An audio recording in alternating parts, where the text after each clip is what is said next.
میں آپ کے بعد بتانا ضروری سمجھتا ہوں کہ 2018 میں ہی یہ بات طے ہو گئی تھی کہ 2023 میں جب اسمبلی کے انتخابات ہوں گے تو احمد پاشا قادری صاحب اور ممتاز احمد خان صاحب کی جگہ پر کسی اور امیدوار کو موقع دیا جائے گا۔ احمد پاشا قادری صاحب تو ہمارے لیے ایک اسٹالورٹ ہیں، اور میرے خیال سے وہ مجلس کے جتنے لوگ آج پرانے بزرگ جو برسوں سے وابستہ ہیں مجلس سے، میرے خیال سے عبدالواحد اویسی کو دیکھنے والوں میں شاید احمد پاشا قادری ہیں اور تھوڑے بہت لوگ ہیں۔ وہ ہمارے والد سلطان صلاح الدین اویسی کے بڑے قریبی ساتھی تھے۔ احمد پاشا قادری صاحب کی جو خدمات مجلس کے لیے ہیں وہ ناقابل فراموش ہیں۔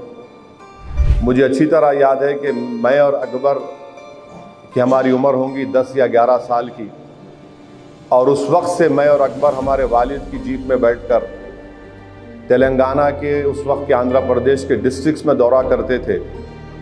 تو اس وقت میرے والد کے ساتھ، سالار کے ساتھ احمد پاشا قادری صاحب، مرحوم رحمت حسین زیدی صاحب اللہ ان کی مغفرت کرے، شیخ محمد اختر صاحب، یہ لوگ جاتے تھے۔ میں اس زمانے سے احمد پاشا قادری صاحب کی وابستگی کو دیکھا ہوں۔ احمد پاشا قادری صاحب کئی مرتبہ سالار کے ساتھ جیل میں بھی گئے، اور بہت کم لوگ جانتے ہیں کہ احمد پاشا قادری صاحب جیل میں مرحوم قائد کے سامنے بیٹھ کر نعتیں سناتے تھے جیل میں۔ اور احمد پاشا قادری صاحب کی جتنی میں تعریف کروں، ان کی خدمات کے بارے میں بولوں، وہ بہت کم ہوگا میرے لیے، اور بے انتہا بے لوث طریقے سے مجلس کی خدمت کرتے آئے، اور انشاءاللہ مجھے یقین ہے کہ آئندہ بھی وہ مجلس اتحاد المسلمین کی اور خدمت کریں گے۔